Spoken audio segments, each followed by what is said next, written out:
Yo, what's up, folks? Hey, if it's something I love, it's fantasy, it's anime, and it's isekais. I love me big titty elf goth women. I love me evil goblin slayers. Gotta slay all them goblins. Hell fucking yeah, goblins! I enjoy anime abridged. I'm not so debauched. I do hentai. Hentai doesn't appeal to me, but I do love fan service and isekais, and I do love abridged anime. And once again, my favorite genre of anime is obviously isekai and fantasy, starting with SEO in high school, and now here I am, a 30-year-old adult, and I'm falling in love with solo leveling. So what's the thing? What makes isekais and fantasy anime so worth it? Well, immersing yourself in a giant fantasy world when it comes to isekais, falling into a D&D world, fighting demons, going on boss raids, playing as different classes of people working. Like, another example of that is Lock Horizon. Literally imagine if ESO, Elder Scrolls Online, or Final Fantasy sucked all its player base around the world, and it became a giant magical world version of Earth, a post-apocalyptic magical version of Earth full of demons, dragons, and goblins. And the mechanics of the game actually reflected real MMOs, unlike that shit SAO tried pulling. God damn, fucking Kaiba, why can't you make a good MMO? Damn. And then you get into like the freaking SAO, and like it's nothing but a harem anime. I have no doubt about that. But the abridged is really cool. I love the abridged SAO. And like another appeal is, of course, the fan service. Who doesn't like an anime elf waifu? Giggity. But another aspect is the boss raids. I mean, seeing worlds like ESO, World of Warcraft, and Final Fantasy turn into animes with the different casts and races. Log Horizon for the win. Hashtag fighting against bosses, doing guild politics, trading, turning crafting into an actual industry that you can make money off of. Fucking A, I wish I lived in ESO. Fuck, that'd be an awesome isekai. Isekais offer us a way to escape. It's the ultimate form of escapist fantasy, in which all these gamers and nerds are sucked into these fantasy worlds, whether it be online fantasy worlds or anime or D&D or whatever, some other portal. Losers and nerds who are gamers wind up becoming heroes, slaying dragons, getting the waifu, getting the harem, and just making a name for themselves. And that's just something that really sticks with me when it comes to isekais.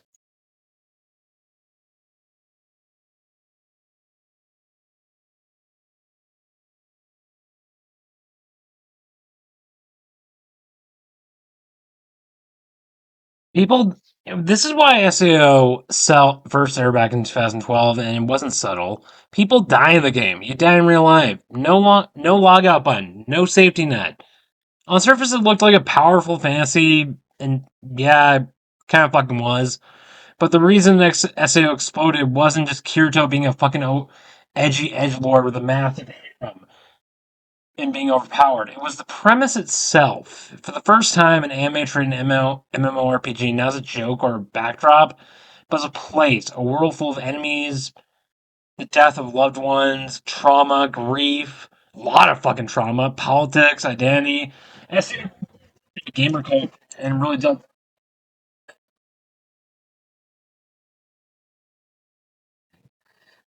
Warfield. It was a death game.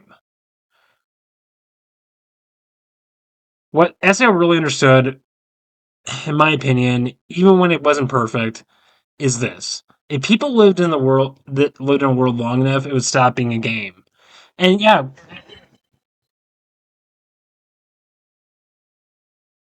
fight for survival. People found love. People built families. People would create meaning. They would refuse to leave. It was really doing a good way of like showing how virtual life can become addicting. It can become escapism. It can become a replacement for real world relationships. Of course, with Kirito, he built real life relationships from the video game, which is something I've experienced on ESO and BG3. I've built real good friendships and relationships with people from online. So yeah, there's a lot of overlap there. I mean, then you got into Log Horizon. SN was Emotional Punch. Log Horizon was a huge continuation of that genre. Where SEO asked, what if you're trapped in game? Log Horizon asked, okay, now what? It treated it like an MMO. All these people from across the world, their MMORPG they played in was turned into an actual fantasy world, and the magic system was the game system that they used. It was a civilization simulator. It was a battlefield. There's guild politics. The mechanics of the game are a magic system. There's all these different species, and instead of just power fantasies, we get politics, economics, governance, player psychology, ethics of NPC gaming, gaining personhood. It was gamers. It got what MMOs are like. And ask question: what would happen if you woke up tomorrow inside ESO or World of Warcraft? Ask questions like who enforces laws, who owns land, what gives player authority, what happens when NPCs start remembering things. What does a citizenship mean in a digital world? And that was brilliant about Lock Horizon. It made gaming real. It made this MMO world real. And was funny as fuck. And yeah, Akatsuki's cute. Okay, if I had a fucking waifus in these shows that I would just love to have as a real girlfriend. I mean, this is gonna sound cheesy as fuck, but if I had a gamer girlfriend like Asuna or Akatsuki, that'd be fucking base. I would love that. I would love that. A lot of good waifus, a lot of good fan service, although it does get kind of fucked up at times, even by my standards. Yeah, please keep incest out of my games. But no, I mean, there's a lot of good relationships and a lot of good women in these games and these stories. I wouldn't mind being a relation in real life. I know, sounds soy as fuck. It seems gamers would do what gamers actually do: organize guilds, mini max systems, exploit mechanics, build social hierarchies, then slowly realize, oh shit, this isn't a game anymore. The Roundtable Alliance isn't flashy, it's boring, it's meetings, it's logistics, it's compromise. And that's the point. Logrise understands something that very few fantasy stories do. Civilization is built not by heroes, but by systems. Government.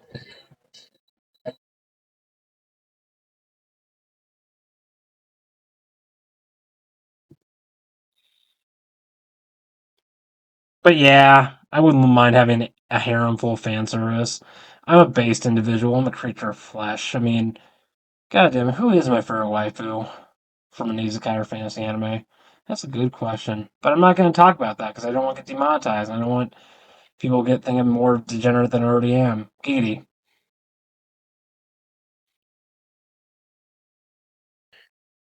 Yeah, and that's why SAO and Log Horizon came out. When SAO and Log Horizon came out, they felt exaggerated. Now they feel really fucking predictive. They predicted modern day gaming online. I mean, persistent online identities, massive social economies, digital friendships deeper than real world ones, entire careers built inside virtual spaces, emotional attachment to avatars. Streaming is a social presence. Guards functioning like found guilds functioning like found families. People don't log off anymore. They just switch platforms. That's really online gaming we literally live in other worlds right now. We live inside online worlds. We go on quests. We slay demons. We commit genocide against the filthy green skinned goblins. We get pegged by Karlach, and we go on these adventures and we slay demons. We get the loot to make up for how sad and boring mundane the world is. I mean, who doesn't want to get pegged by Karlach? Just saying. Ultimate waifu. But no, we get sucked into these spaces. We form online relationships because we're usually introverts. We're usually tired of being kicked, having our asses kicked to the office, or having nothing but numbnuts and trickle downs and shutdowns and fleeting pursuits of online e-girls on Twitch. So of course we're gonna live online to give us some fucking meaning in a world that is so corporate and bland and lifeless. We switch platforms. And then we get this Discord. Discord replaced guild halls. Twitch replaced taverns. MMOs became lifestyle ecosystems. Every online world right now that's live service is a functionally an MMORPG, like from something out of SAO or Log Horizon. It's escapist fantasy. It's escapist universes we create using code and our immersion in it. And some of the idea of a world where your digital life matters more than your physical one doesn't sound crazy. I mean, I literally live online more than I live in the real world. I know people who are absolute fat asses, job the huts, who eat nothing but takeout all day and play Baldur's Gate 3 and live in those worlds. I'm trying to deplug to a large extent. I mean, that's why I found LARPing. But I'm not trying to bash this online culture. There's a lot of good that comes from these online worlds.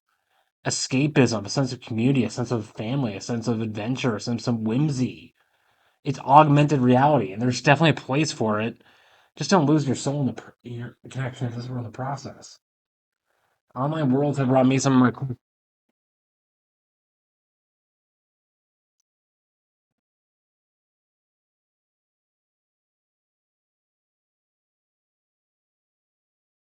that it's added substance to my life. It's given me places to go when I have nowhere else to go. And so the idea of a world, this all sounds so familiar. Now let's talk about the modern heirs of this philosophy. Gaming beat. It's a place people have been here for years.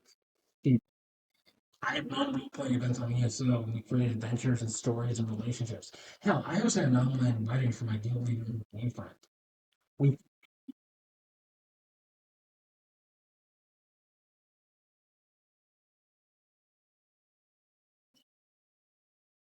You don't play ESO to win it. You play it to experience it and live and fight the hordes and bullying.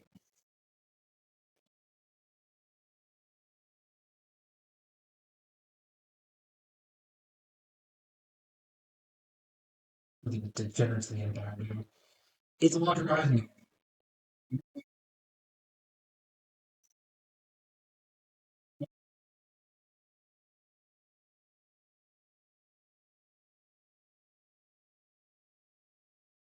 Your decisions echo. Baldur's Gate 3 is such a is probably the best role playing game of all time, with exceptions of maybe Cyberpunk and Pathfinder. No,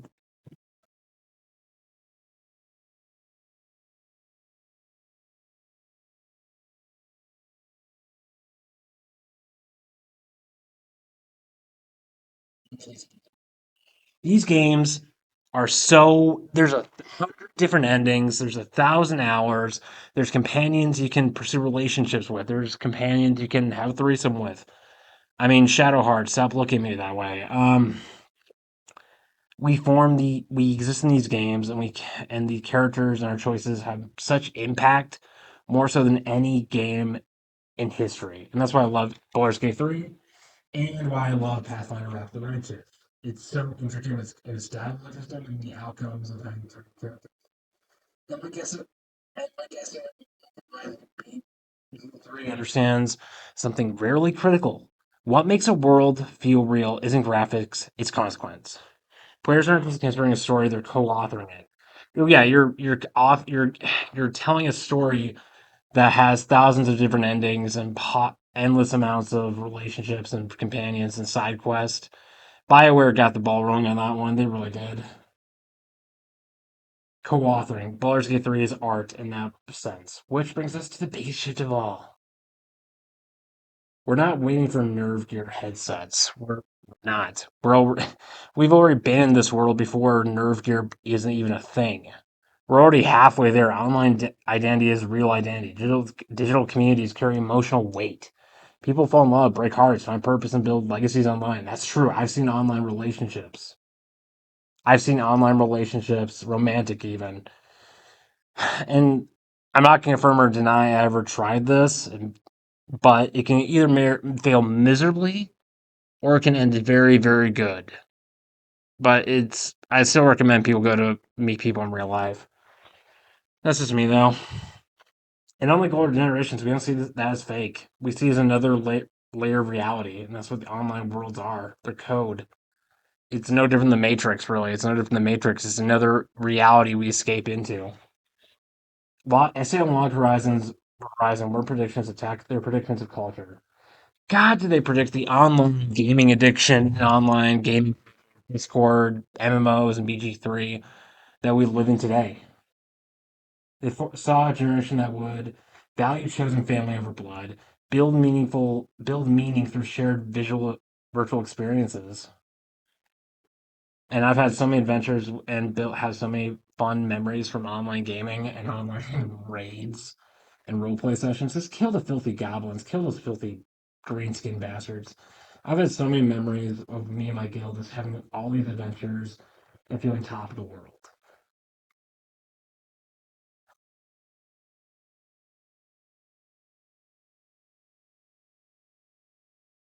Tell street stories and games as sacred spaces. Yeah, they are sacred. Blur the line between creator and participant. And I'll say they were right. I say Log Horizon predicted the culture and the world we live in and the social atmospheres and the stories we would be living in over a decade ago. It's insane. So when people dismiss these as shallow fantasies, they miss the point. These stories weren't just about escapism. They're about belonging. Asking what happens when we stop pretending our digital lives are fake and start taking them seriously. As games like Baldur's Gate 3, Final Fantasy, and modern MMOs continue to evolve, we're not escaping reality anymore. We're expanding it. And maybe, just maybe, there's not that's not something to fear. It's something to understand. Yeah, and there's a lot of truth in all this. A lot of truth. I look at online gaming and I see the future. I see us escaping reality more and more. It's also the reason why the occult and Gnosticism is coming back and replacing organized religion. It'd be awesome if people could pull off like an online Gnostic church and ESO and do like role play service. I've seen people do fucking Bible studies and worship hours on ESO. I fucking love that.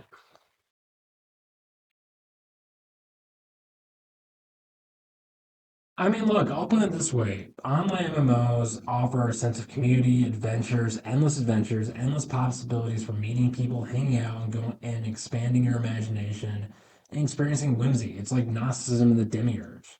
There's so many lores and worlds worth exploring and getting lost in going questing. I recommend this online fantasy worlds we're creating. I really do.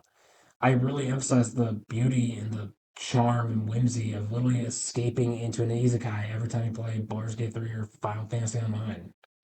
I really do emphasize that.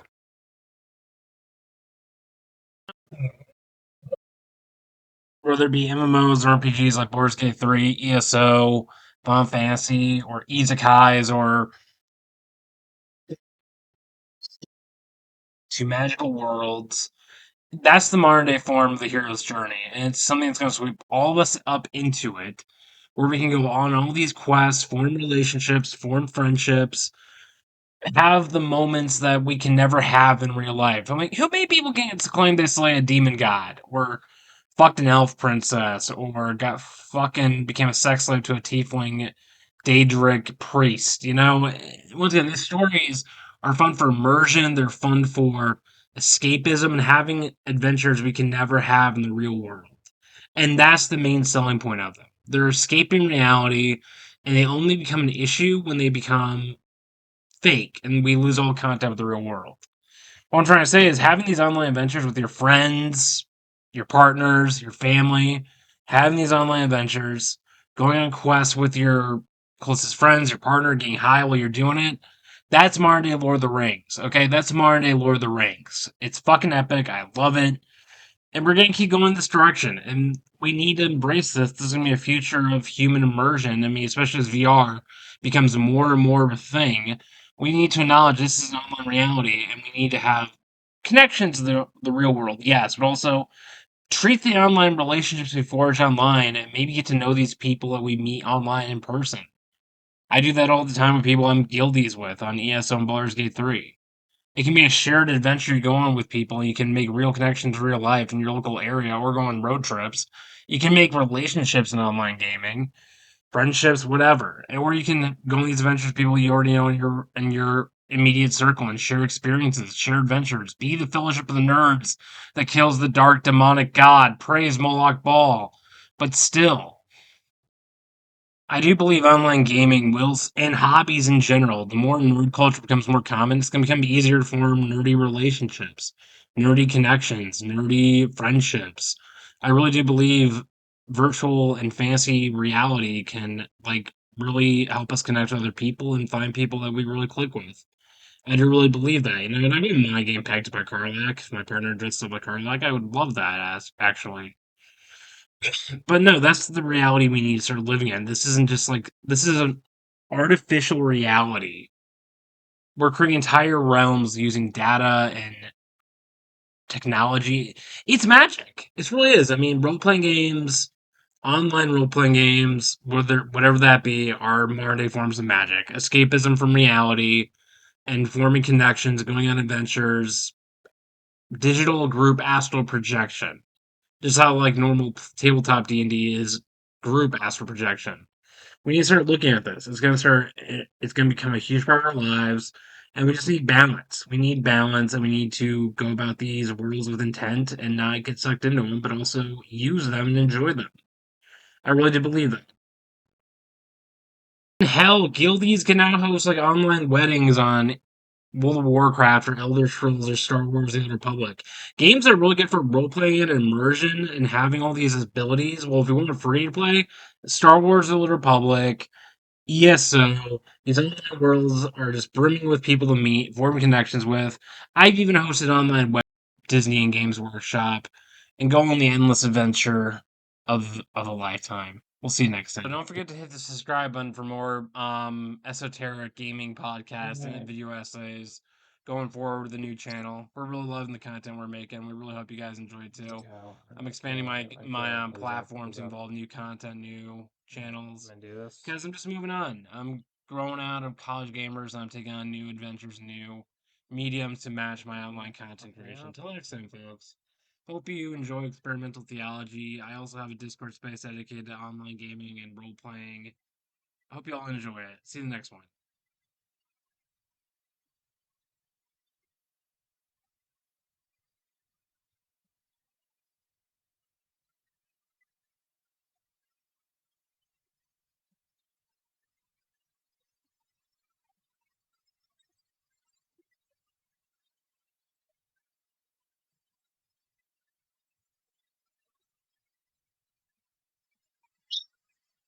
Fuck.